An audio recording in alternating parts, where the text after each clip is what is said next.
It doesn't matter what it is, whether it's a landscape or a building or it's furniture or sculpture or art, you're a part of creating something. But for us, I think we just want to be involved in projects where people live and people play for the most part. And so that's everything from 200-foot tall volcanoes in Orlando for themed attractions to creating places like this, mixed-use places where people live and can get out and walk downtown and have a margarita or two. What's unique about DTJ is we have a master planning, landscape architecture, and architecture groups.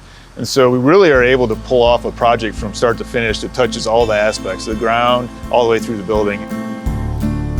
DTJ's been around for over 50 years, which is really remarkable for a design firm. Design firms aren't set up that way. They're set up around people. We're set up around what we do, which is pretty different.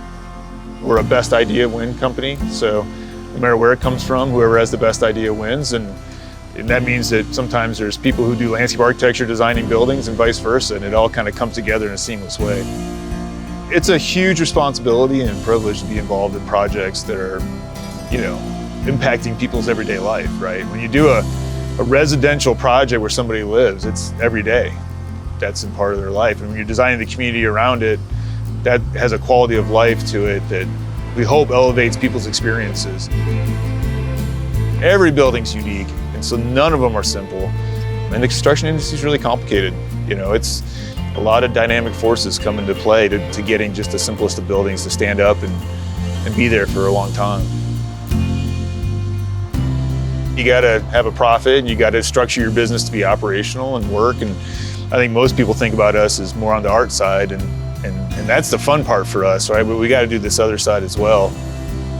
We don't feel any pressure to get big and just grow to grow. We'd rather just do really quality projects.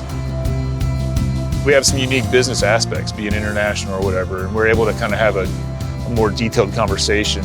We think of ourselves as boutique and personal, and I think that's the kind of relationship we look for. The other thing I would say when we talk to First National, having somebody just across the street we can walk over and talk to and try to solve whatever problem we have, and kind of having them understand that we're not a number, we're a business, and we're people, and we're trying to get through this together, I think is a big deal for us.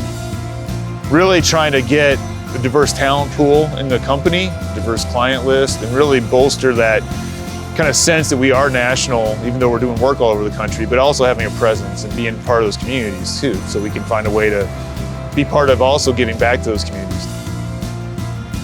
There's a lot of fun drawing we get to do, there's travel, all that kind of stuff. But at the end of the day for us, it's walking through those spaces and seeing the interaction with people. And of course, nitpicking every little thing we could have done better. But I think that's just part of being a designer too, right? Trying to figure out how to make it better every time.